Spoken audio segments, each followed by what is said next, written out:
आलयं करुणालयं नमामि भगवत्पादं शङ्करं लोकशङ्करं शङ्करं शङ्कराचार्यं केशवं बादरायणं सूत्रभाष्यकृतौ वन्दे भगवन्तौ पुनः पुनः ईश्वरो गुरुरात्मेति मूर्तिभेदविभागिने व्योमवद्व्याप्तदेहाय दक्षिणामूर्तये नमः। सहनाववतु सहनौ भुनक्तु सह वीर्यं करवावहै तेजस्विना अधीदम् अस्तु मा विद्विषावहैः। ओम शांति शांति शांति। गुरुभ्यो नमः।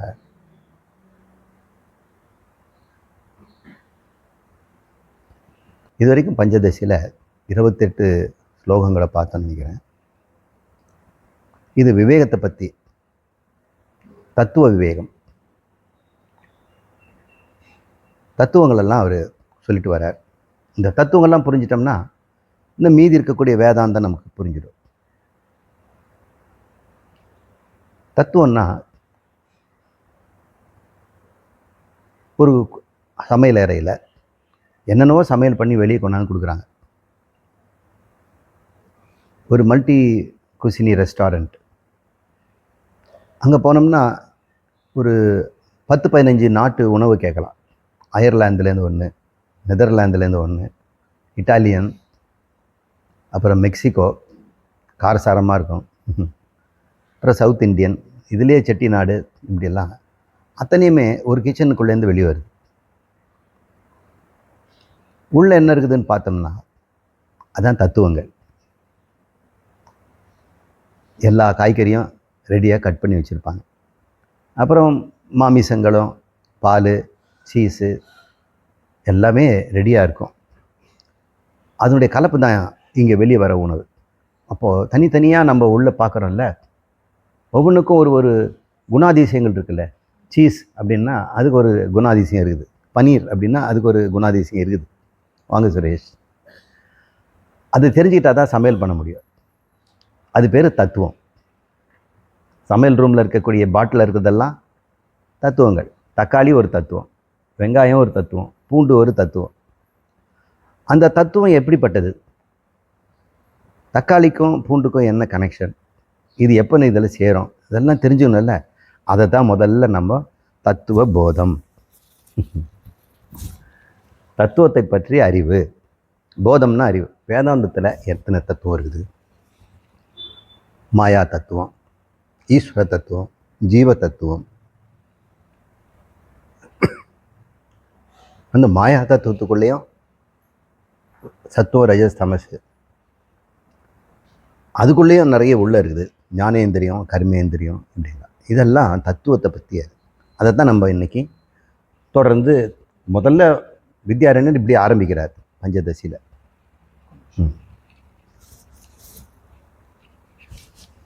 நீங்கள் பூ கொண்டு வந்தீங்க, போட்டிங்களா? போட்டாச்சு.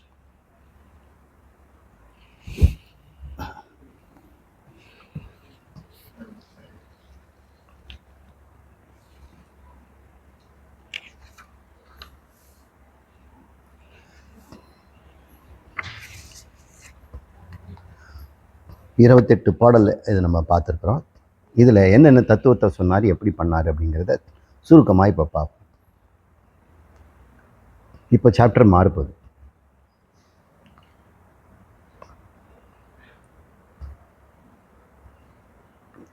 கடவுள், அவருக்கு பெயர் பிரம்மம். கடவுளுக்கு பிரம்மம்னு பேர். பிரம்மா இல்லை, பிரம்மாங்கிறவர் 4 தலை வச்சுக்கிட்டு அவர் கமலாசனத்தில் இருப்பார். அவர் ஒரு தேவதை, அவர் ஒரு ஜீவன் தான், அப்படி வச்சுக்கோங்க. இது பிரம்மம், பெருசாக இருக்கிறதுனால பிரம்மம். பிருகத்துன்னு பேர். பிருகத்னா ரொம்ப பெருசு. பெரிய காட்டுக்கு பிரகதாரண்யகம். தஞ்சாவூரில் ஈஸ்வரர் பெருசாக இருக்கார் லிங்கமாக, அதனால் பிரகதீஸ்வரர். அந்த கடவுள் எப்படி இருப்பார்?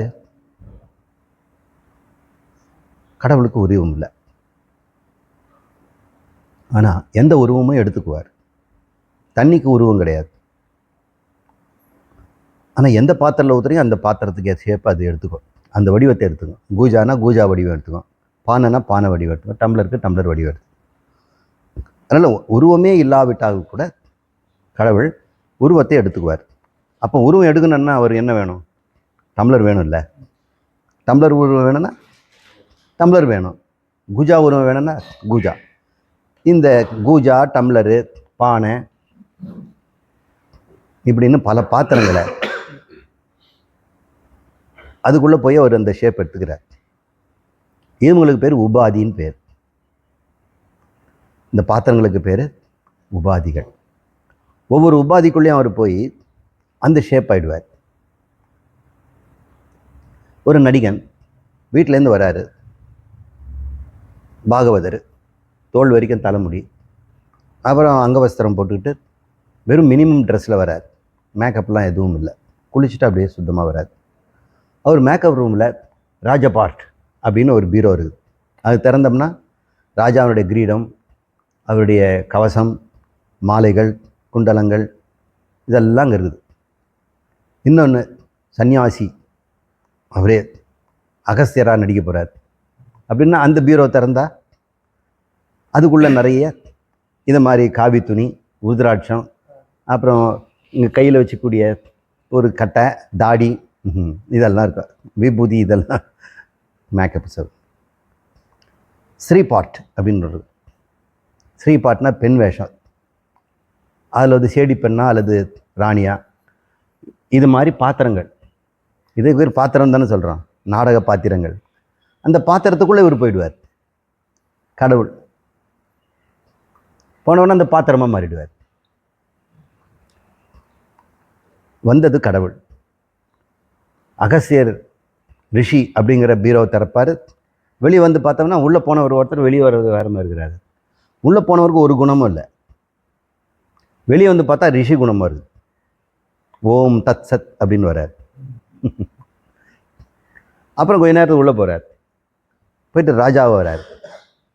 யாரங்கே மந்திரியை வர சொல் அப்படின்னு அவர் தோரணையே மாறுது.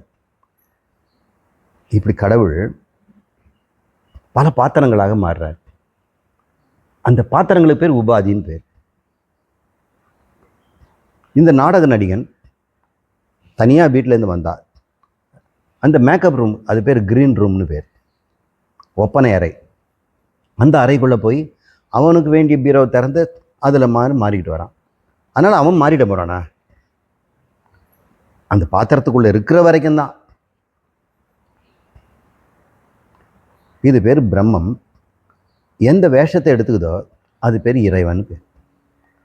இப்போது பிரம்மா வேஷம் போட்டு சிருஷ்டி செய்வார், விஷ்ணு வேஷம் போட்டு எல்லாத்தையும் காப்பார், ருத்ர வேஷம் போட்டு எல்லாத்தையும் சம்ஹாரம் பண்ணிடுவார். இப்படி அவர் பண்ணுறார். இப்போ மேக்கப் போடணுன்னா உங்களுக்கு ஒவ்வொரு செட்டும் வேணும் இல்லையா? அவருக்கு மேக்கப்புக்கு ஒரு செட்டு வச்சுருக்கிறார். ரொம்ப மினிமம் தான் தயாராகிட்டு இருக்குது மேக்கப். சாமி பண்ணிக்கிட்டு இருக்கிறாங்க. அது பேர் சத்துவம், ரஜஸு, தமஸ். 3 பீரோ வச்சுருக்கிறார். சத்துவம்ன்றது அறிவு. ஒரு குழந்தை ரொம்ப அறிவாக எந்நேரமும் படிச்சுக்கிட்டே இருக்கிறான். சப்தம் கூட்டி படிக்கிறான், நன்னெறி படிக்கிறான், திருக்குறள் படிக்கிறான், அப்புறம் திருப்புகழ் படிக்கிறான், தேவாரம் படிக்கிறான், இதெல்லாம் படிச்சுட்டு இருக்கிறான். இன்னொரு பையன் துருதுருன்னு ஓடிக்கிட்டு இருக்கிறான். இங்கேயும் அங்கேயும் ஓடி குதித்து அதை பண்ணி இதை பண்ணி, அம்மா நான் உனக்கு தண்ணி சேர்ந்து கொடுக்கட்டுமா, அம்மா இது நான் கலக்கி கொடுக்கட்டுமா அப்படின்னு சொல்லும். இல்லைன்னா துவைக்கும்போது இன்னொரு சின்ன துணியை எடுத்து தண்ணியில் போட்டு அதில் சோப் போட்டு டப்பு டப்புன்னு அடிச்சிட்ருக்கோம். மறுபடியும் தண்ணியிலே போடும், சோப்பெல்லாம் வீண் பண்ணிகிட்ருக்கு. இப்படி ஒரு குழந்தை இருக்குது. இன்னொரு குழந்தை ரெண்டும் பண்ணுறதில்ல, படிக்கிறதும் இல்லை, வேலை செய்கிறதும் இல்லை. இந்த குழந்தைங்களுக்குள்ள என்ன வித்தியாசம்னா, சத்துவ குணம் அதிகமானது எந்நேரம் அறிவு அறிவு அறிவுன்னு, ரஜோகுணம் அதிகமாக இருக்குது எந்நேரம் துடுக்குத்தனம், செயல், புடுங்கிறது, அதை பண்ணுறது, இதை பண்ணுறது ஓயாமல் ஒரு இடத்துல இல்லாமல் இருக்கும். இன்னொரு குழந்தை அவன் அறிவும் செயலும் மங்கிய நிலையில் இருக்கிறான். இது தனித்தனியாக காட்டுறோம். ராமாயணத்தில் 3 அண்ணன் தம்பிங்க, ராவணன், விபீஷணன், கும்பகர்ணன். ராமாயணமே இந்த சத்துவ ரஜஸ் தமசை காட்டுறது தான். இந்த விபீஷணன் என்ன பண்ணான்? சத்துவ குணத்தினால இந்த குடும்பம் நமக்கு லாய்க்கில்லை, ராமரோட ஐக்கியமாயினோன்னு அவன் ஆத்ம ஞானத்துக்கு போயிட்டான். இருக்கு, ஆத்ம ஞானத்தை அவன் தேடுறான். அதே சாஸ்திரம் படிச்சிருக்கிறான். யாரு? ராவணன். ஆனால் அவனுக்கு செயலூக்கம் அதிகமாக இருக்கிறதுனால, வீரம் அதிகமாக இருக்கிறதுனால, தர்ம அதர்மங்களை சீர்தூக்கி பார்க்காம காம வயப்பட்டு அவன் செயல்படுறான். அவன்கிட்ட ரஜோகுணம் இருக்குது. அறிவு இருந்தாலும் ரஜோகுணம் தூக்கி இருந்ததுன்னா அது வேலை செய்யாது, அது அதர்மத்துக்கு தான் போகும். ரஜோகுணம் கம்மியாக இருந்ததுன்னா சத்துவம் தர்மத்துக்கு போகும். அதனால தான் விபீஷணனை ராமர்கிட்ட போய் அடைக்கல் அடைஞ்சிட்டான். இல்லை துரோகி, அண்ணன் தம்பியில் காட்டி கொடுத்தான், உண்டை வீட்டுக்கு துரோகம் பண்ணான் அப்படின்லாம் சொல்லுவாங்க. சத்துவ குணத்தில் இருக்கவனுக்கு அது துரோகமாக தெரியாது, ரஜோகுணத்தில் இருக்குது துரோகமாக தெரியும். 3வது தம்பி இருக்கிறானே கும்பகர்ணன், அவனுக்கு அறிவும் கிடையாது, செயலும் கிடையாது. 6 மாதம் தூங்குவான், 6 மாதம் சாப்பிடுவான். நம்ம அண்ணனுக்கு துரோகம் பண்ணிட்டான் ஒருத்தன், ஒரு மானிடன், அவனை அழிக்கணும் அப்படின்னு. அதுக்கு தான் எழுப்புனீங்களா? என்ன 6 மாதம் தூங்கன்னு நடுவில் எழுப்பிட்டீங்க அப்படின்னு சொல்லி அவன் நடக்கிறான். நடக்கும்போது அவங்க படைவீரை மிதிச்சிட்டு போகிறான். அவங்க காலில் மிதித்தா ஒரு 200 பேர் சாவாங்க. என்ன செய்கிறோம், ஏது செய்கிறோன்னு தெரியாது. அவனுக்கு 6 மாதம் தூக்கம், பெருந்தீனி, பேருறக்கம், இது பேர் தான் தமஸ். இந்த 3மே 3 வேஷங்கள். இதில் சத்துவத்தில் நுழைஞ்சி ஒரு வேஷம் எடுத்துக்குவார். யார்? பிரம்மம், கடவுள். ரஜஸில் எடுத்து ஒரு வேஷம் எடுத்துக்குவார், தமஸில் எடுத்தும் வேஷம் எடுத்துக்குவார். அந்த வேஷங்கள் என்னன்னு பார்ப்போம். சத்துவத்தில் நுழைஞ்சி அவர் காரணமாக இருக்கிறார், காரணமாகிறார். ஜகத்துக்கும் சிருஷ்டிக்கும் காரணமாக இருக்கிறார். ரஜஸில் போய் சூக்ஷ்மமாயிடுறார். தமஸில் போய் என்னவாவார்? வரிசைப்படி பாருங்க, ஸ்தூலமாயிடுவார். காரணம், அது அடுத்ததுன்னா சூக்ஷ்மம், அதுக்கப்புறம் ஸ்தூலம். கடவுள் காரண ரூபமாக இருக்கிறதுக்கு சத்துவத்திலையும், சூக்ஷ்மமான ரூபத்துக்கு வெளிப்படணும்ல. காரணங்கிறது விதையில் இருக்கிற மரம் மாதிரி, அந்த மாதிரி இருக்கிறார். அது பேர் ஈஸ்வரன். ரஜஸில் போனார்னா அது முளைச்சி செடி ஆகிடும், ஒரு செயலுக்கு வந்தது, அது சூக்ஷ்மம். அப்புறம் ஸ்தூலமாயிட்டாருன்னா தமசில் பெரிய மரமாகி காய்கனியெல்லாம் கொடுப்பார். 3 வேஷங்களாக அவர் எடுத்துக்கிறார், 3மே அவர் பயன்படுத்துகிறார். அதை தான் சுவாமியை நமக்கு இப்படி கொண்டாந்துருக்கிறாங்க. இதில் தூய்மையான சத்துவம்,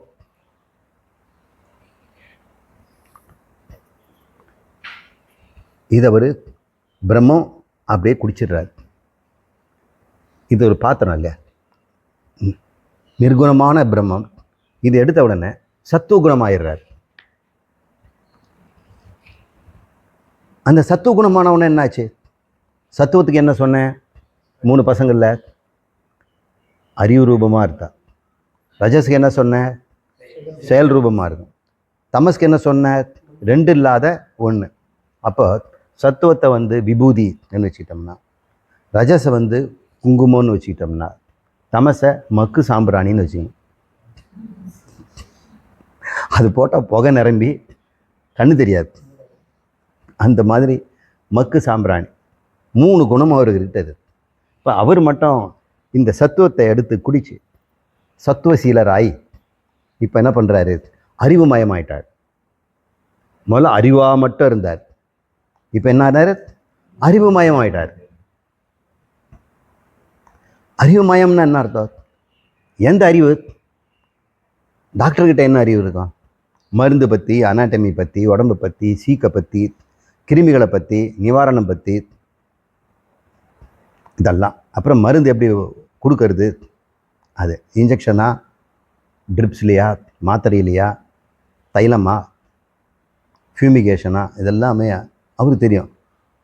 அறிவுமயமாயிட்டார். காலேஜுக்கு போகும்போது அறிவோடு போனார். 5.5 வருஷம் முடிச்சுட்டு வெளியே வரும்போது அறிவுமயமாயிட்டார். இப்போ பிரம்மா இந்த சத்துவத்தில் குடித்த உடனே அறிவுமயமாயிடுச்சு. அவர் என்ன ஆனார்? டாக்டர், லாயர் ஆனாரா? இல்லை. சிருஷ்டி அனைத்தையும் செய்வதற்கு வேண்டிய அறிவை வச்சுக்கிட்டார். அறிவு எப்படி இருக்கும் எப்படின்னு பார்த்தோம்னா, சங்கேத குறியீடில் இருக்கும். சங்கேத குறியீடு, அது பேர் இன்ஃபர்மேஷன், தகவல். அப்புறம் வேற என்ன சொன்னீங்க? செந்தில்ஜி, தகவலுக்கு இன்னும் வேற ஒன்றா கண்டுபிடிச்சு சொன்னீங்களே, குறியீடுகள், அது சங்கேதம்ங்கிற. சங்கேதம், இன்ஃபர்மேஷன் எல்லாமே சங்கேத குறியீடாக வச்சிருக்கிறார். எப்படி?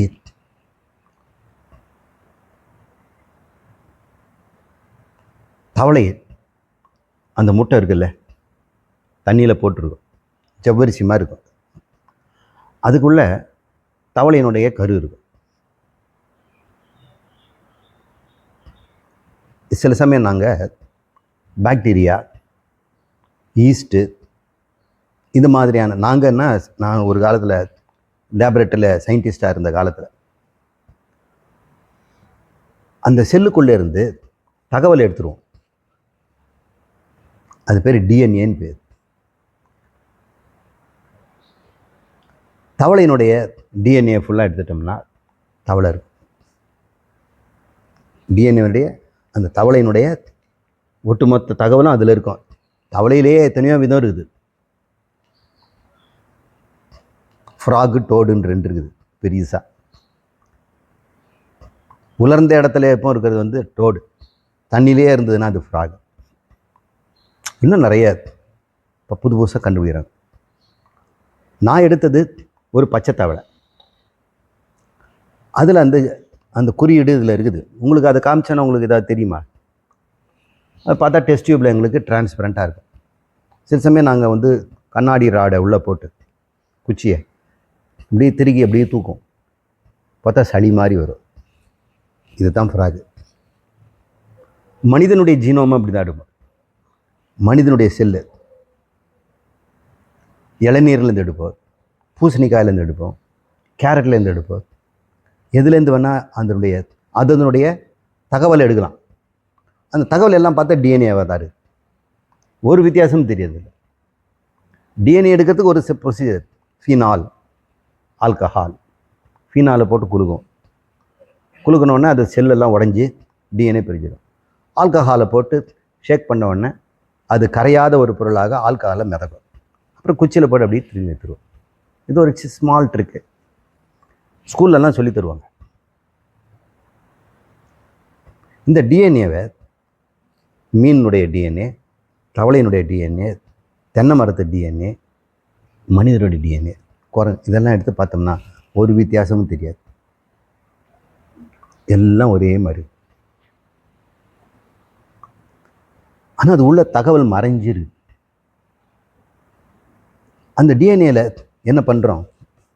எனக்கு வேண்டியது தக்காளி சீக்கிரம் கிடக்கூடாது, அழுகி போகுது.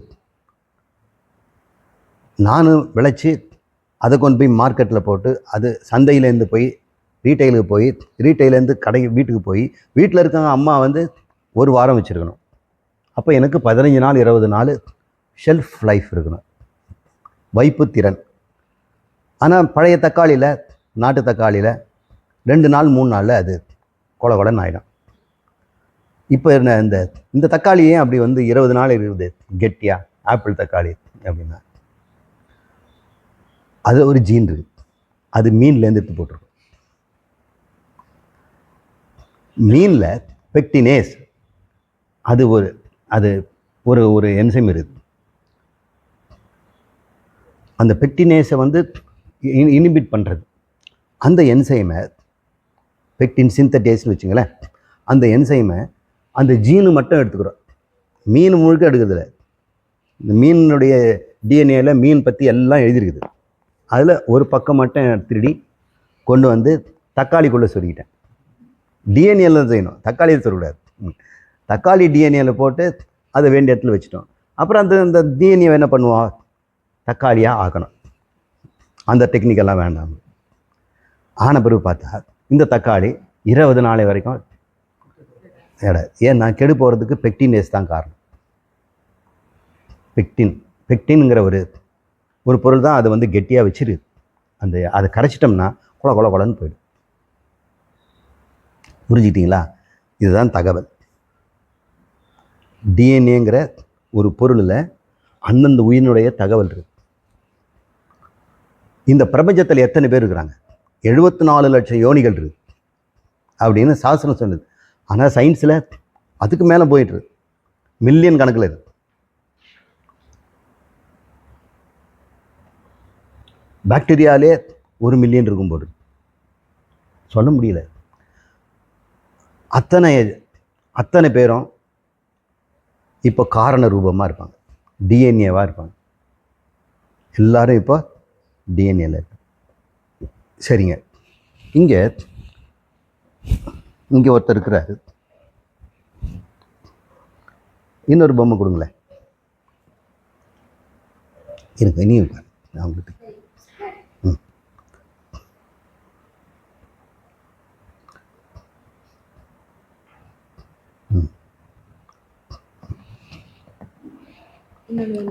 வேண்டாம். இவங்க 3 பேர் போன கல்பத்தில் வாழ்ந்தவர்கள். இவங்களுக்கு உடம்பு இருக்குது. இவருக்கு ஒரு உடம்பு, இதுக்கு ஒரு உடம்பு. இங்கே பாருங்கள், இன்னொருத்தர் உட்காந்துருக்குறான். இவங்க மொத்தம் 4 பேர் இருக்கிறாங்க. இப்போ இங்கே வேறு கொஞ்சம் பேர் இருக்கிறாங்க, காய்கறி எல்லாம். இவங்கெல்லாம் ஜீவர்கள். இவங்களுக்கு ஸ்தூலமான சரீரம்.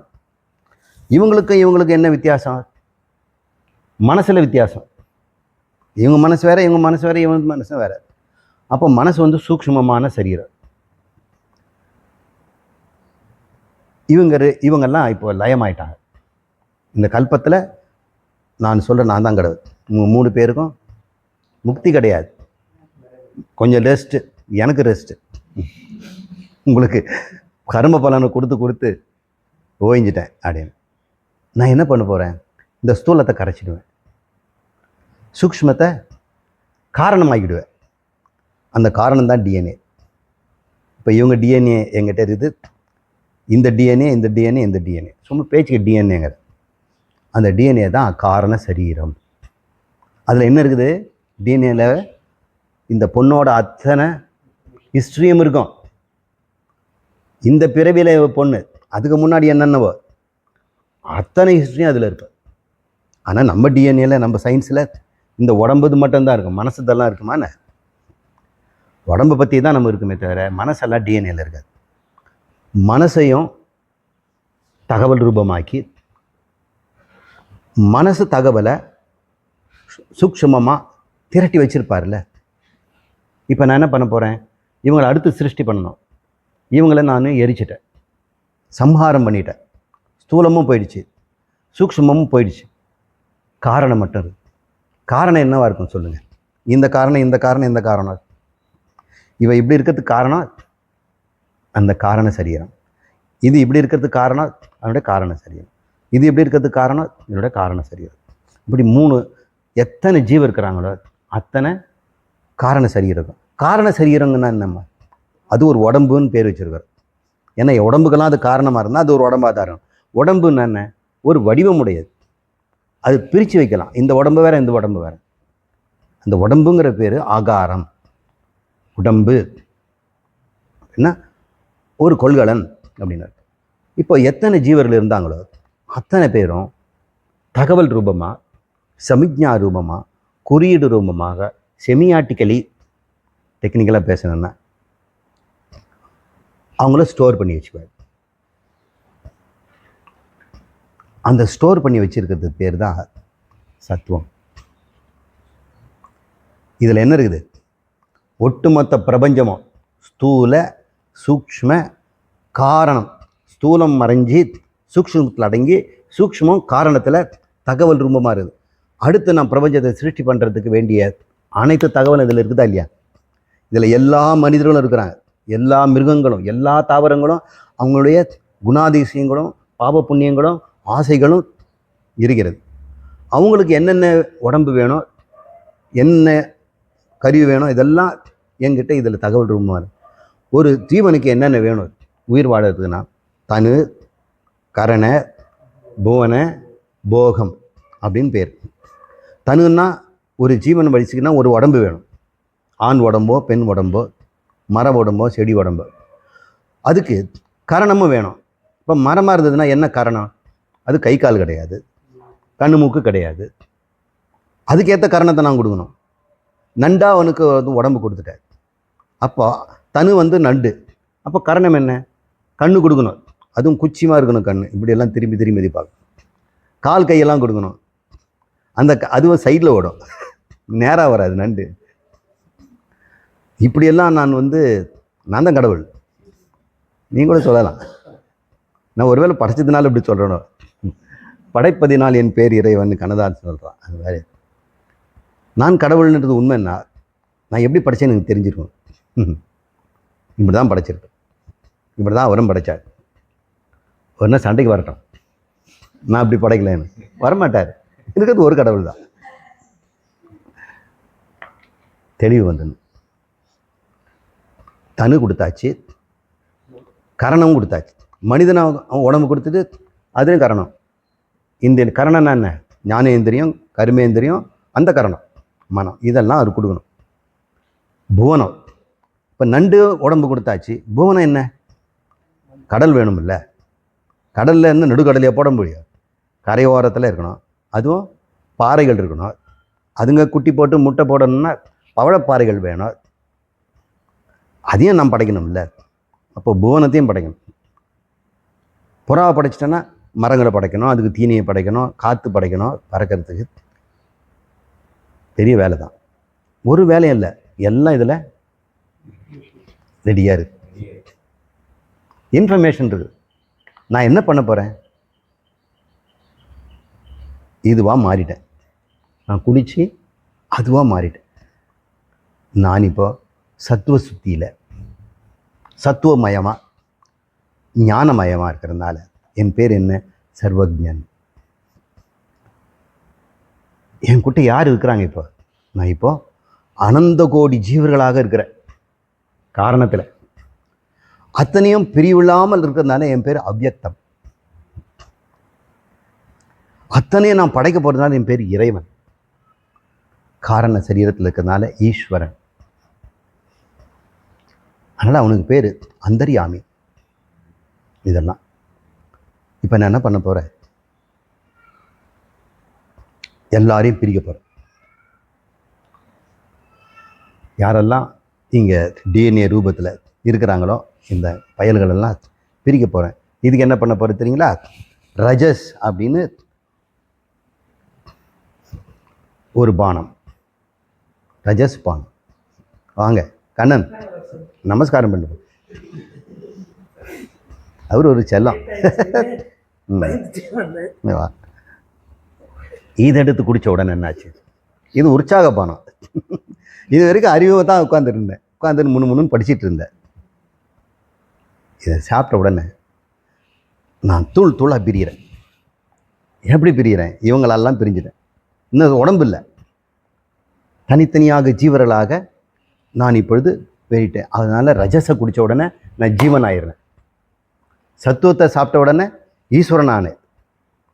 அந்த ஈஸ்வரன் சமஷ்டி ஜீவனுடைய ஒட்டுமொத்தம் அனைத்து பேருடைய ஒரு குவியல் மொத்தையாக இருந்தது. உங்களுக்கு தான் டிஎன்ஏல வித்தியாசமே தெரியாது. அந்த மாதிரி எல்லாம் இருந்தது. இப்போ ரஜஸை குடித்த உடனே பயல்களுக்கு ஊக்கம் வந்துருச்சு. சாமி விடுங்க விடுங்க, பக்கத்தில் இருந்த தள்ளுறான் டிஎன்ஏ, நீ வேறடா, நீ வேற ஜாதி, நான் வேறு, இந்த பக்கம் போ, நிறைய போ, நாய போ அப்படின்னு. ஏன்னா அவன் ஏற்கனவே அந்த டிஎன்ஏல இருக்கிறான் பூர்வ ஜென்மத்தில்.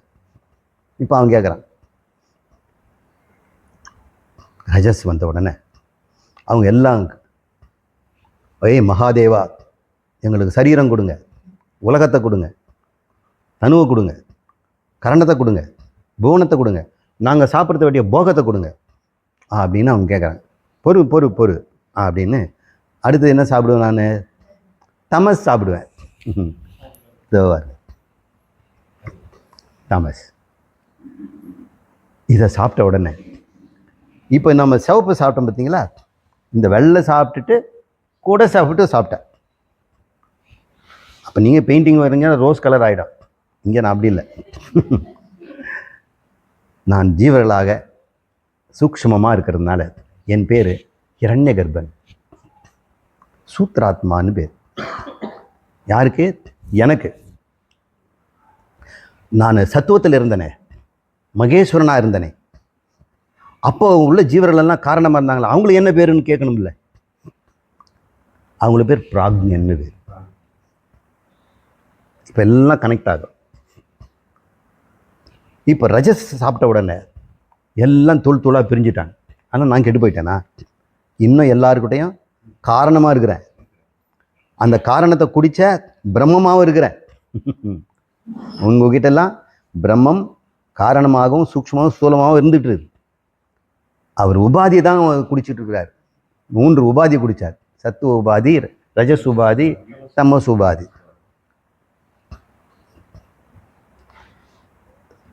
இப்போ இந்த ரஜஸை குடித்ததுனால ஒட்டுமொத்தமாக எனக்கு பேர் ஹிரண்ய கர்ப்பன் அல்லது சூத்ராத்மா. எனக்குள்ளே இப்போ ஜீவரெல்லாம் பிரிஞ்சுட்டாங்களே, அவங்கள நானும் ஒன்று தானே. இப்போ கூட்டமாக இருந்தால் நான் ஹிரண்ய கர்ப்பன், பிரிஞ்சு போனால் அவங்களுக்கு ஜீவனு பேரும். அவனுக்கு பேர் என்ன? தைஜசன். அப்புறம் அவங்கெல்லாம் உடம்பு கேட்குறாங்க, தனு கரண புவன போகம் கேட்குறாங்க. அது எதன் அடிப்படையில் கொடுப்பேன்? காரண சரீரத்தில் அவங்களுடைய இன்ஃபர்மேஷன். எல்லாருக்கும் ஒரே மாதிரி தான் இன்ஃபர்மேஷன் இருக்குது. இருந்தாலும் பாப புண்ணியம், ஆசைகள், இந்த இன்ஃபர்மேஷனில் வித்தியாசமாக இருக்குது. ஒவ்வொன்றுத்துக்கும் ஒரு ஆசைகள். ஒரு வள்ளிக்கிழங்கு அடுத்த பிறவியில் மரவள்ளிக்கிழங்காக இருக்குது. சிப்ஸாவது போடுவான், அதுக்கு ஒரு ஆசை இருக்கும். இப்படி ஆசைகள் எல்லாம் வித்தியாசமாக இருக்குது. மனிதனுக்கு கூட போன பிறவியில் கல்பத்தில் அவன் பண்ணியெல்லாம் பார்க்குறான், எரும மாட்டை பார்க்குறான். எந்நேரமும் வேலை செய்கிறதுக்கு இந்த மாதிரி பிறந்துட்டோம்னா வெயிலுக்கு அப்படியே போய் குட்டையில் விழுந்து எந்த பிரச்சனை, துணி துவைக்கணும், சாப்பிடணும், பல் தேய்க்கணும், ஸ்கூலுக்கு போகணும், வேலைக்கு போகணுன்னு ஒன்றும் வேண்டாமே. நடு ரோட்டில் போய் நின்னாலும் நம்மளை யாரும் கேட்க மாட்டாங்க. போலீஸ் கூட பயந்துருவான் நம்மளை பார்த்து. லாரியெல்லாம் நின்றுடும் அப்படின்னு ஒரு ஆசைப்பட்டான்னு வைங்க. அந்த ஆசைக்கு அவன் செய்த பாவமும் தண்ணி ரெடியாக இருக்குது. இறைவன் என்ன பண்ணுவார்? இங்கே வா, டிஎன்ஏ எடுத்து பார்க்குறாரு. ஓ, இந்த மாதிரி ஒரு ஆசை வச்சுக்கிட்டு இருக்கிறார், தேவையான பாவமும் பண்ணியிருக்கிறார், உனக்கு ஒரு உடம்பு கொடுக்குறேன் அப்படின்னு அவர் உடம்பு கொடுக்குறார். இப்படி பண்ணுறதுக்கு அதுக்காக இந்த தமசை எடுத்து அவர் குடிக்கிறார். இந்த தமசை குடித்த உடனே அவருக்கே ஒரு மயக்கம் வந்து அவர் விராட் ஆயிடுறார், வைஸ்வானரன் ஆயிடுறார். ஒரு மயக்கம் வந்துடுது. பார்வதி பார்த்தா, என்னங்க இந்த மாதிரி பண்ணுறீங்க? இது வரைக்கும் ஒழுங்காக தான் இருந்தீங்க, முதல்ல அமைதியாக அறிவாளியாக இருந்தீங்க, அப்புறம் துடுக்கத்தனம் அங்கங்கேயும் ஓடுற ஆளாக இருந்தீங்க, போனா போதும் விட்டு இப்போ இந்த மாதிரி போதையில் இருக்கிறீங்களே, இது டேஞ்சர்னு கழுத்தை பிடிச்சி நசிக்கிட்டாங்க. அவர் பேர் நீலகண்டன் பேர். தமசை அவர் அடைக்கிறார், தமசை கைக்குள்ளே வச்சிருக்கிறார். புராணங்கள் இதெல்லாம் கதையாக சொல்லுது, நானும் ஒரு கதையாக தான் சொல்லிகிட்டு இருக்கேன். தமசை பருகின உடனே எல்லாருக்கும் வேண்டிய உடம்பும் வாழ்கின்ற உலகமும் உண்டாயிடுச்சு. இதை தான் பஞ்சதசியில் பஞ்சீகரணம், சத்துவம், ரஜஸு, தமசு, மறுபடியும் அந்த பழைய வீடியோலாம் கேளுங்க. இப்போ இந்த பேக்ரவுண்டோடு அதை பார்த்தா இன்னும் கொஞ்சம் புரியும். இனிமேல் நாம் இன்னைக்கு கிளாஸுக்கு போவோம். சாமி எடுத்து வச்சிருங்க. இதில் சந்தேகம் இருக்குதுங்களா? இப்போ 3 வகையான ஜீவர்கள் பார்த்தோம். பிராக்ஞன், தைஜசன், விஸ்வன். இந்த இந்த பிராக்ஞனுடைய ஒட்டுமொத்த கூட்டம் சேர்ந்தா ஈஸ்வரன். அவனுக்கு அந்தர்யாமி. ஏன் அந்தர்யாமின்னு பேர்? அந்தர்னா உள்ள, யாமின்னா முடுக்கிறவன். உள்ளே இருந்தால் வந்து அவன் முடுக்கிறான். ஆட்டு வித்தால் யார் ஒருவர் ஆடாதாரோ. அப்போ உள்ளவன் ஆட்டுறான்ல. இப்போ தலையாடுது உங்களுக்கு. யார் ஆட்டுறது? தலையாடுது, ஆட்டு வைக்கிறான் அவன். அந்தர்யாமி. அந்தர்யாமி இருக்கிறார், இல்லைன்னா அங்கே தலை ஆடாது. இங்கேயே அந்தர்யாமி இருக்கிறார். இது வந்து முழுக்க முழுக்க ஸ்தூலம். இந்த தமஸ். இதில் கொஞ்சம் ரஜஸ் கொடுத்துட்டோம்னா இது குதிச்சு ஓடும். சத்துவம் கொடுத்துட்டோம்னா உட்காரவே விடாது. நல்ல வேளை தக்காளிக்கு தமஸ் அதிகமாக இருக்குது. ரஜஸும் சத்துவம் கொடுத்துட்டோம்னா ஓடுன்னு ஓடும். அப்படியே நம்ம ஓடி போய் பிடிச்சாலும் வீட்டில் வந்தோன்னே அதிகனால நம்மளை மாய்க்கிடும். எங்கேயாவது அது ஒளிஞ்சு. தமஸ் பிரதானம். நமக்கு தமசு தூங்கும்பொழுது பிரதானம், நனவில் ரஜஸ் பிரதானம், தியானத்தில் சத்துவ பிரதானம். இப்படி எல்லாம் இருக்குது.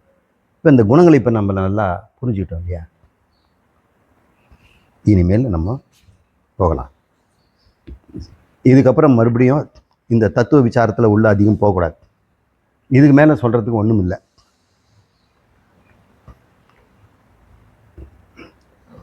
தைஹி அண்ட தத்ர புவன போக்ய போக ஆசிரயேத் பவஹ ஹிரண்யகர்ப்ப ஸ்தூலே அஸ்மின் தேஹே வைஸ்வானரோ பவேத் தைஜச விஸ்வதாம் யாதா தேவ திரியங் நராதய.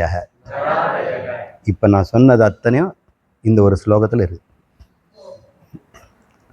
தைஹி அதை கொண்டு, எதை கொண்டு? இந்த தமசை கொண்டு. கருப்பாவனு குடிச்சேன்ல. அண்ட தத்ர புவன, பேரண்டங்களை எல்லாம் படைச்சிட்டார். எனக்கு சில சமயத்தில் இந்த பூமியில் இருக்கக்கூடிய ஒரு 8 பில்லியன் ஜனங்களுக்கும் ஒரு 10-15 பில்லியன் பிளான்ஸு, அனிமல்ஸு, இதுக்காக வேண்டி இவ்வளோ பெரிய காஸ்மாஸ் எதுக்கு படைக்கணும்? இன்னும் எண்ணற்ற நம்முடைய கேலக்சியே ஆண்ட்ரமெடா, நம்முடைய இது மில்கி வே கேலக்சி. இதிலே 250 மில்லியன் நட்சத்திரங்கள் இருக்குது. அதில் ஒரு நட்சத்திரம் தான் நம்ம சூரியன். இது சேர்ந்தது ஒரு ஆப்பம் மாதிரி. இது அந்த ஆப்பத்தில் முனையில் ஒரு கிள்ளு இடம் தான் நம்முடைய சூரியன்.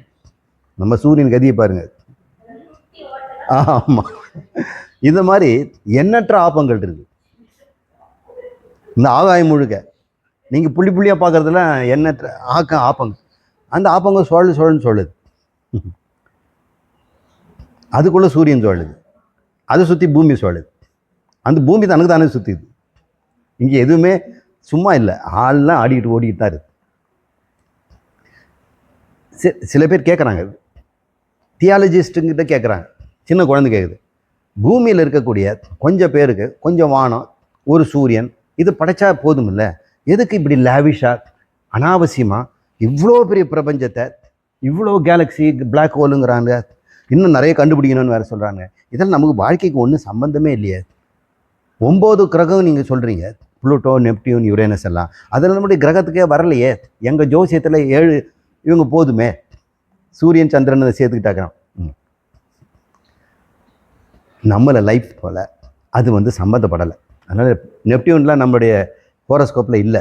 ஏன்னா அதனுடைய சுற்று பாதை 100 வருஷத்துக்கு மேலே இருக்குது. நம்ம அது வரைக்கும் வாழ போகிறோமா? நம்முடைய வாழ்நாளை நகர்றதை தானே வச்சு சொல்ல முடியும். அவன் உட்காந்தானா ஒரு இடத்துல தான் இருப்பான். ஒரு ராசி கட்டத்தில் புளூட்டோ போட்டோம்னா எல்லாரும் ராசி கட்டத்தில் புளூட்டோ அங்கே தான் இருப்பான். அங்கே தான் இருப்பான் நெப்டியூன். அதனால் அவங்கள கணக்கிலே வச்சுக்க முடியாது. இது உங்களுக்கு கொஞ்சம் ரகசியம்லாம் தெரிஞ்சுங்க. ஜோசியத்தில் ஏன் இதெல்லாம் சேர்க்கலைன்னு. ஜோசியக்காரர்களுக்கு இதெல்லாம் தெரியாது. சனி வந்து நம்ம வாழ்நாளில் 2 தடவை சுற்றிடுவார். பங்கு சனி, மங்கு சனி. ஜூபிட்டர் ஒரு 12 வருஷம் நடுறதுனால நம்முடைய வாழ்க்கை ஒரு 8 முறையாவது வந்துடுவார். 84 வருஷம் வந்து 8 12 84 8 முறை நமக்கு குரு பார்வை வந்துடும். இப்படி ஒரு கணக்கு.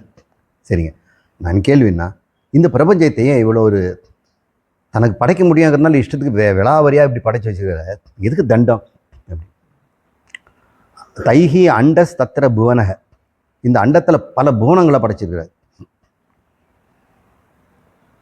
ஒரு குழந்தை இப்படி கேட்டால் நீங்கள் என்ன சொல்லுவீங்க? அவர் இஷ்டம் அப்படி படைச்சான்னு சொல்லக்கூடாது. நீங்கள் தானே பிரம்மா. அகம் பிரம்மாஸ்மின்னு சொன்னீங்க டாடி. அவர் சொல்லுங்கள், ஏன் இதை மாதிரி வேஸ்ட்டாக படைச்சிங்க? தெரியலம்மா. அப்போ நீங்கள் பிரம்மம் இல்லை. சத்துவம் நிறைய குடிய. ஏன் அப்படி இருக்குதுன்னா, நான் லிமிட்லெஸ். நான் யாரு? எல்லை இல்லாத. ஆகாயம் எப்படி இருக்கணும்? அப்போ எல்லை இல்லாத படைச்சிட்டு அது எல்லை இல்லாத உள்ள நிரப்பணும். வேறு வழியே கிடையாது எனக்கு. சரி, உனக்கு சிக்கனமாக படைக்கணும்னு ஆகாயத்தை என்ன பண்ணணும்? பூமி அளவு ஆகாயத்தை படைச்சோம்னா அது எப்படிங்க? அது வந்து அப்போ அதுக்கு அளவு வந்துடுச்சு இல்லை? அப்போ என்னுடைய கொள்கைக்கு அர்த்தமே மாறிடுமே. அளவுடைய ஆகாயத்தை படைச்சேன். ஒரு லிமிட்டோட லிமிட்லெஸ்ஸை படைத்தேன் அப்படின்னு சொல்ல முடியாது. அந்த லிமிட்லெஸ்ன்னு காட்டுறதுக்காக, அவர் விபூதியை காட்டுறது, நீ எத்தனை சின்ன தூள்னு காட்டுறதுக்கு தன் லிமிட்லெஸ்ஸை காமிச்சு உன்னை லிமிட்டேஷனை காட்டுறாரு. எள்ளி நகையாடுறாரு. உனக்கு என்னடா இவ்வளோ கருவம்? உனக்கு என்ன இவ்வளோ கௌரவம்? என்ன ஒரு மன்னிப்பு கேட்டு அட்ஜஸ்ட் பண்ணிட்டு போகக்கூடாதா? இப்படி ஒரு தீரா பகையாக விட்டு கத்தி கபடா எடுத்துக்கிட்டு போலீஸுக்கு வாய்தா போட்டுக்கிட்டு எதுக்கடா இருக்கீங்க? கொஞ்சமாவது ஒன்று இப்போ பாரு அப்படின்னு விஸ்வரூப தரிசனத்தை காட்டுறாரு. அதுக்காக வேண்டி இருக்கலாம், அல்லது லிமிட்லெஸ்ஸாக இருக்கிறதால லிமிட்லெஸ்ஸாக வச்சுருக்கிறார். அது வேஸ்ட்டுன்னு அவர் சொல்ல முடியாது. சரி, தைஹி அண்டஸ் தத்திர புவன. அதில் என்ன பண்ணார்? தத்திர போக்கிய போக ஆசிரியேத் பவ. அது ரெண்டுத்தையும் இந்த அண்ட பேரண்டத்தை எப்படி படைச்சார்? 2ஆக பிரிச்சிட்டார். தின்றவன் தீனி அப்படின்னு படிச்சிட்டார். தின்பவன் தீனி, இவ்வளோதானுங்கிற இந்த உலகத்தில். அறிபவன் அறியப்படும் பொருள், அனுபவிப்பவன் போக்தா போக்கியம், இவ்வளோ தான் படைச்சிடார். இப்போ காரணமாக அவங்க போக்தாவாக இருந்துட்டு இந்த சரீரமாக போக சாதனமாக இருந்துட்டு இந்த உடம்பு உலகம் போக ஆயுதனமாக இருக்கிறார். 3ஆக பிரிஞ்சிட்டார்.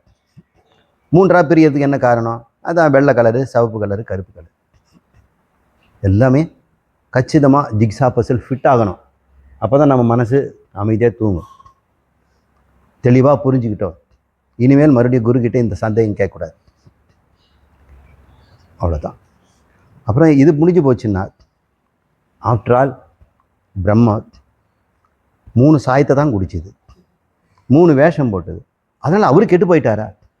இல்லை, அவர் எப்போவுமே தூயமாக இருக்கிறார். அது எப்படி சார்? உங்கள் வாயில் போட்டு பார்க்கட்டுமா அப்படின்னு போட்டு பாருங்கள். கட்டாயம் நான் மாறிடுவேன், மறுபடியும் பழைக்க மாட்டேன். இந்த உடம்பு அவருடைய ரஜஸ் தமஸ் சத்துவம் 3 இந்த மாதிரி இன்னொரு பொருள் கிடையாது. அவருடைய கற்பனை, அவருடைய கற்பனை, அவருடைய மனம். அவர் எண்ணி பார்க்குறார், அறிவுமயமாக இருப்பேன், செயல்மயமாக இருப்பேன், ஜடமயமாக இருப்பேன் அப்படின்னு. போக்தாவாகவும் போஜ்யமாகவும் போகமாகவும் இருப்பேன் இப்படி இன்னும் திட்டம் போட்டு பாருங்கள். மினிமம் இன்ஃபர்மேஷன் இப்போல்லாம் புரிஞ்சுக்கிட்டீங்களா? அப்போ சத்துவங்கிறது என்ன? எல்லா பிரபஞ்சத்தினுடைய ஒட்டுமொத்த தகவல் களஞ்சியம், நிமித்த காரணம்.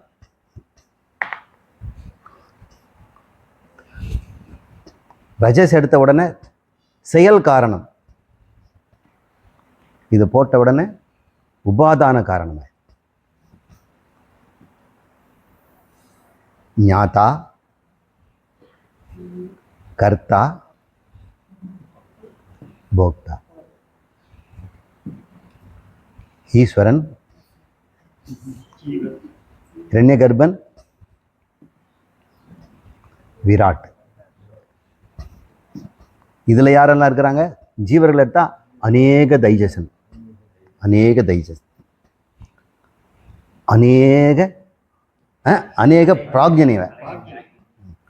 இதில் அநேக பிராக்ஞன். இதை போட்டவொடனே அவன் தைஜசன் ஆயிட்டான், இதை போட்டவொடனே விஸ்வன் ஆயிட்டான். இப்போ எங்க இறைவன், எங்க ஜீவன், எங்க உலகம்? எல்லாம் உபாதி, எல்லாம் பொய், அவருடைய கற்பனை. இங்கே இருக்கிறது பிரம்மம். பிரம்மம் சத்தியம், தனந்தரம் மித்யா. அதை தவிர மீதி எல்லாம் சர்வம் மித்யா. இதெல்லாம் பெரும் நாமரூபங்கள், கற்பனைகள், என் மதத்தில் உதித்த. இப்போ நான் சொல்கிறதெல்லாம் நீங்கள் எப்படி நினச்சிக்கணும்? பகவான் கிருஷ்ணன் சொல்கிறதா நினச்சிக்கணும். பாருங்கள், என் மனதில் உதித்தவை. அதுக்கப்புறம் நான் பேரிட்டு கூப்பிடலாம். இப்போதைக்கு நான் கிருஷ்ணன். என் மனத்தில் உதித்தவை. என் மனம் என்னை விட்டு வேறா? என் மனம் என்னை சரிப்படுத்துமா? சரிப்படுத்தாது. நான் அதை பிரயோகிப்பவன். சத்துவத்தை பிரயோகிக்கிறேன், ரஜசை பிரயோகிக்கிறேன், தமசை பிரயோகிக்கிறேன். என் மனசில் இதெல்லாம் இருக்குது. அப்போது என் மனதிலேருந்து தோன்றியதுன்னா இந்த பிரபஞ்சம் என்னங்க? நீங்கள்லாம் யாருங்க? என்னுடைய மனம் தானே. என்னுடைய மனம் உங்களுக்கு உலகம், உங்களுக்கு நனவு. உங்களுடைய மனம் உங்களுக்கு இந்த உலகம், எனக்கு உங்களுக்கு நனவு, அது உங்களுக்கு கனவு. இப்படின்னு கொஞ்சம் கொஞ்சமாக நீங்கள் யோசனை பண்ணி பாருங்கள். நீங்கள் பயப்படுறதுக்கு ஒன்றுமே இல்லை. இது மட்டும் மறக்காதீங்க. அப்புறம் என்ன சொல்கிறாரு? இப்படி தன்னை 3 குணங்களால், அண்டசராசரங்கள தமசாலையும் ரஜசனால ஜீவர்களினுடைய சூக்ஷ்ம சரீரங்களையும், தனக்கு ஒரு சூக்ஷ்ம சரீரத்தையும் இரண்டிகர்பரையும், அதை போகாயதனம் போக சாதனமாகவும் போக்தாவாகவும் அவர் பிரித்து கொண்டு, அவர் பேர் ஹிரண்யகர்ப. தூலே அஸ்மின் தேகே வைஸ்வானரோ பவேத். அவர் சூக்ஷ்மமாக ஹிரண்யகர்பனாகவும் ஸ்தூலமாக வைஸ்வானரவும் ஆகிவிட்டார். பவேத் இருக்கிறார்னு வச்சுங்க, ஆகிவிட்டார், நாங்கள் இருக்கிறார். இது மாதிரி தைஜச விஸ்வதாம் யதா, இதே மாதிரி தைஜசன் விஸ்வன் என்பதையும் புரிந்து கொள்ளுங்கள். இது அத்தனையும் இந்த ஸ்லோகத்தில் சொன்னதை தான் நான் சொல்லியிருக்கேன். அதுலேருந்து என்னென்ன உண்டாச்சு? தேவ, திரியங், நராதய. இதில் இந்த ஜீவர்கள் எல்லாம் எப்படி இருக்கிறாங்கன்னா, தேவர்களாகவும் சில ஜீவர்கள் இருக்கிறாங்க, மனிதர்களாகவும் இருக்கிறாங்க. நர, திரியங். திரியங்னா குறுக்கால போகிறதுன்னு அர்த்தம். நம்ம எப்படி நடக்கிறோம், நெட்டுக்க இப்படி குறுக்காலே போகுது இல்லையா? முதுகு தண்டு குறுக்கில் இருக்குது, நம்ம முதுகு தண்டு இப்படி வெட்டிக்கலாக இருக்குது. இப்போ குறுக்கால நடக்கிறதுக்கு பேர் திரியங்கன்னு பேர். இப்படி தானே மிருகங்கள்லாம் போகுது. ஆனால் மரம் இப்படி நடக்குது சார். அப்போ நம்ம மரத்தையும் மனுஷனாக வச்சுக்க பேர் சொல்கிறார். திரியங்னா மிருகங்கள். தேவா, இந்த தேவர்களையும் நிறைய பேர் இருக்கிறாங்க. சத்திரியர்கள் பெரிய ஹோமங்கள்லாம் செய்து, யாகங்கள்லாம் செய்து, தானங்கள்லாம் செய்து, அரசாட்சி தர்மத்தோடு நடத்தி, நீதியெல்லாம் உழவாமல் ஒரு ஐஏஎஸ் அதிகாரியோ போலீஸ் அதிகாரியோ அல்லது ஒரு தாசில்தாரோ அல்லது வில்லேஜ் ஆஃபீஸரோ, இவங்கெல்லாம் சத்திரியர்கள், நிர்வாகங்கள். இவங்கெல்லாம் எங்கே போவாங்க? இந்திரலோகத்துக்கு போகிறாங்க. இந்த வியாபாரிகள் எல்லாம் நிறைய தியானம் பண்ணாங்கன்னா அவங்க ஒரு இடத்துக்கு போவாங்க. அவர் குபேர பட்டணத்துக்கு போவாங்க. அவங்களுக்கு ஒரு உலகம் இருக்குது. அங்கே நிறைய யக்ஷரிகள், ஸ்ரீகள் அவங்கெல்லாம் இருப்பாங்க. சூத்திரர்கள்லாம் தொழிலாளிகள், அயராது ஒழித்து கர்மயோகத்தோடு வாழ்ந்து பக்தி பண்ணியிருந்தாங்கன்னா கந்தர்வ உலகத்துக்கு போயிடுவாங்க. அங்கே இசை கலையெல்லாம் இருக்கும். அவங்களுக்கு ரொம்ப பிடிக்கும். மேளம் தட்டுறது, டான்ஸ் ஆடுறது, இதெல்லாம் அவங்க உலகத்து மனம் போல மாங்கல்யம். அது எப்படி எந்த சரீரத்தில் எப்படி வாழ்ந்தானோ அந்த டிஎன்ஏல இருக்குது. அடுத்த கல்பத்திலேயோ அல்லது அடுத்த பிறவிலையோ அதன் அடிப்படையில் ஒரு சிருஷ்டி பண்ணிக்கிட்டே இருக்கிறார். அம்மா அப்பா அங்கே உடம்பு கொடுத்துட்டே இருக்கிறாங்க. ஒருத்தங்க சாகும் பொழுது இன்னொரு அப்பாவுக்கு உடம்பு ஒன்று ரெடி ஆகிட்டு இருக்குது இவனுக்கு. அல்லது யாராவது ஒருத்தருக்கு இந்நேரம் பிறந்திருப்பாங்க அப்பா அம்மா. அவங்க ரெடி ஆகும்போது இவங்க கொஞ்சம் நேரம் காத்திருக்கணும். அது வரைக்கும் இவன் வந்து கந்தர்வ லோகத்திலேயோ. இங்கே யோகிகள் இருக்கிறாங்க. வாழ்க வளமுட கிரியா அவங்கெல்லாம் போனாங்க. அவங்க சித்தலோகத்துக்கு போவாங்க. அங்கே அதே மாதிரி எண்ணெய் உடையவங்கெல்லாம் இருப்பாங்க. அவங்ககிட்ட நிறைய கற்றுக்கலாம். அப்படின்னு யோகிகள் இருக்கும். கிறிஸ்தவர்கள் தான் இருக்கிறாங்க. பரலோகத்தில் பரமபிதாவே அப்படின்னு. அவங்க இறந்தாங்க எங்கே போகணும்னா கட்டாயம் இதே இடத்துக்கு தான் போவாங்க. அந்த இடத்துல ஜீசஸ் இருப்பார். என்னால் முடியும். எல்லாரும் எனக்கு ஒன்று தான். யார் எப்படி என்ன வழிபட்டாங்களோ அவங்களுக்கு வேண்டிய உலகத்தையும் அவங்களுக்கு வேண்டிய வாழ்க்கை முறையும் அமைச்சு கொடுக்குறார். எனக்கு என்ன கஷ்டம்? நான் என்ன உட்காந்து விரலெல்லாம் அசைச்சு கட்டடம் கட்ட போகிறேன்னா? எல்லாம் உங்கள் மனசுக்குள்ளேயே டிஎன்ஏ ரூபமாக இருக்குது. இல்லை, நீங்கள் எல்லாம் information. Your all collection of information. அது ஒரு இன்ஃபர்மேஷன், இது ஒரு இன்ஃபர்மேஷன், பேக் ஆஃப் இன்ஃபர்மேஷன். இன்ஃபர்மேஷனை கலைக்கணும். இன்ஃபர்மேஷனை அதிக கெட்டியாக்கிக்கிட்டே போகக்கூடாது. இந்த டோட்டல் இன்ஃபர்மேஷன் கலைஞ்சு போச்சுன்னா என்ன இருக்கும்? ஞானம் மட்டும் இருக்கும், பிரம்மம் மட்டும் இருக்கும். அப்படி நம்ம குழந்தைங்க இது வாழும்பொழுது ஏற்கனவே இருந்த இன்ஃபர்மேஷனில் இது ஒரு பிறப்பை எடுத்து வாழுது. அப்போ இந்த வாழ்க்கையில் ஒரு இன்ஃபர்மேஷனுக்கு ஒன்றுமில்ல. இன்ஃபர்மேஷன் என்ன? நான் இது, அஸ்மி இது, அஸ்மிதா அப்படின்னு ஒரு பாவனை. இந்த பொண்ணு நான் பாட்டு பாடுறவளா? பாட்டு தான் பாடுறா. பிறகு இந்த பாட்டு பாடியே இருந்தனால தன்னை வந்து கடைசியில் வரைக்கும் நான் ஒரு பாடகியாக வாழ்ந்தேன். பிறகும்போது பாடகியாக பிறக்கலை. இப்போ வாழும்போது இன்ஃபர்மேஷனில் கொஞ்சம் சேர்ந்துருச்சு. அதுக்கப்புறம் இன்னொரு உடம்பு கிடைக்குது. அப்புறம் இந்த குரங்குக்கு இந்த பையனோடையே வளர்ந்து நானும் ஒரு பையனாக இருந்தேன்னா நல்லா இருக்குமேன்னு அதுக்கு ஒரு இன்ஃபர்மேஷன் உள்ள வந்துடுச்சுன்னா அதுக்கு ஒரு சரீரம் தேவைப்படுது. இப்படி நம்ம இன்ஃபர்மேஷனை எவ்வளோக்கு எவ்வளோ வச்சுருக்கிறோமோ பிறவி இருந்துக்கிட்டே இருக்கும். இன்ஃபர்மேஷனை விட்டுடணும். என்ன இன்ஃபர்மேஷன்? அகமிதி. இந்த அன்னமய கோஷம், பிராணமய கோஷம், மனோமய கோஷம், விஞ்ஞானமய கோஷம், ஆனந்தமய காரண சரீரம், இதெல்லாம் நானுன்னு சொல்கிறது. அதில் இருக்கிற இன்ஃபர்மேஷன்லாம் நானுன்னு சொல்கிறது. இதைத்தான் தான் விடணும். இது எப்படி அவ்வளோ சீக்கிரம் விட்டுடணும்? பிடிவாதமாக பிடிச்சிட்டு இருக்கிறதில்ல. ட்ரெயினில் ஒரு சீட் கொடுக்கணும்னா இந்த உடம்புக்கு ஒரு சீட்டு கொடுத்துட்டோம்னா இன்னொருத்தருக்கு இடம் கொடுக்குறோமா? தள்ளி உட்காருங்க. அந்த 5வது ஆள் ஒருத்தாங்க உள்ளே நுழையும் போதே அவள் அப்படியே பார்ப்பான். கொஞ்சம் கேப் இருந்தால் வந்துடுவான். அதுக்குள்ளே எல்லாரும் கொஞ்சம் மடியெல்லாம் விரித்து பைய எடுத்து அப்படி வச்சு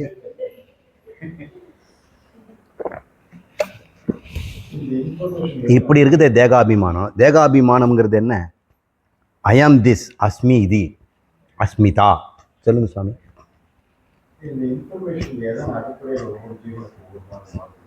அவங்க தான் எழுதிக்கிறாங்க. உங்கள் பலகையில் யார் எழுதுறது? நீங்கள் தான் எழுதுறீங்க.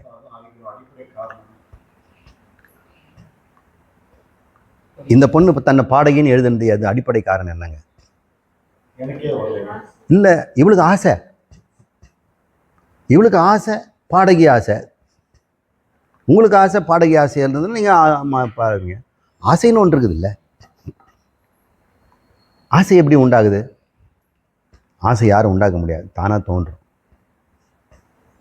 ஆசைகள் முதல்ல நீங்கள் சரீரம்னு நீங்கள் நிச்சயம் பண்ணிட்டீங்கன்னா அது ஏகப்பட்ட ஆசைகள் கொடுக்கும்.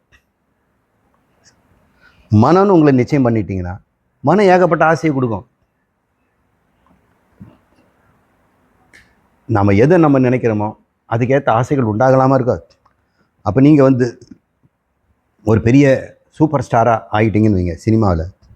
உங்களுக்கு ஆசை என்ன முதல்ல என்ன இருந்தது? ஏதாவது ஒரு சைடு பாத்திரம் ஃப்ளாப் கட்டையில் அடிக்கிற ஆளாவது கிடைக்குமோ? மேக்கப் சீனில் வந்து பவுடர் எடுத்து கொடுக்குற பாயாக இருக்க முடியுமோ? லைட் பாயான்னு தான் உள்ளே போகிறான். அப்புறம் கொஞ்சம் கொஞ்சமாக அசிஸ்டன்ட் டைரக்டர், அதுக்கப்புறம் கொஞ்சம் சின்ன சின்ன வேஷம், இப்படியே போகிறான். அவன் ஆசை எப்படி இருக்குது? ஆமாம், சஜாதிய விருத்தி அந்த லைன்லேயே ஆசை. அப்புறம் சூப்பர் ஸ்டார் ஆகிட்டான். அப்புறம் ஆசை எப்படி இருக்கும்? தலைவன் ஆகும். அப்புறம் ஆசை என்ன ஆகும்? பணம் சம்பாதிக்கணும், அதிகாரம்.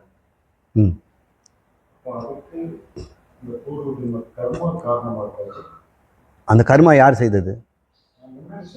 அவன் தான் செய்தான். அவன் தான் எப்போ இருக்கிறான். நீங்கள் ஏன் அவனை குறை சொல்கிறீங்க? அவன் இவன் யாருமே இல்லை, ஒரே ஆள் தான் இருக்கிறான். நீங்கள் மறந்து போயிட்டு இப்படி வந்து அவன் செய்தான்னு சொல்லக்கூடாது. யாரடா அவன் இந்த கர்மத்தை செய்து நீங்கள் போட்டது? அங்கே யாருமே ஒரு புது புது ஆள் பிறக்கலை, ஒரு தொடர்ச்சியான ஆள் தான்.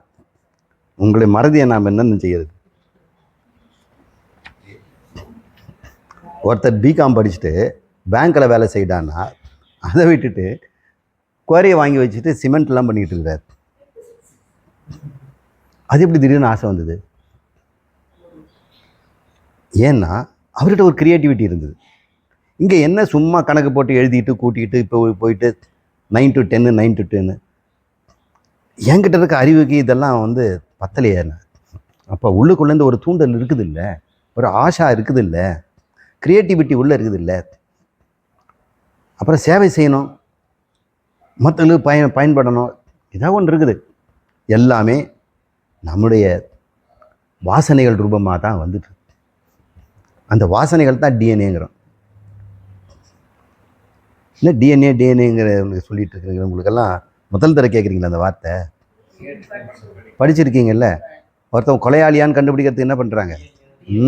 டிஎன்ஏ. ஒவ்வொன்றுக்கும் தனித்தனி.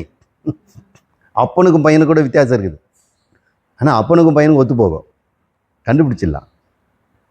ஆனால் இன்னொரு அப்பனுக்கு ஒத்து போகாது, அண்ணன் தம்பிக்கு ஒத்து போகாது. ஆனால் 2 பேரும் அப்பனுக்கு ஒத்து போயிடுவாங்க. இந்த டிஎன்ஏ ஃபிங்கர் பிரிண்டிங்கில் பார்க்குறேன். டிஎன்ஏ வந்து கைரேகை மாதிரி. போதுமா இன்னைக்கு? கொஞ்சம் ரெஸ்ட்டு.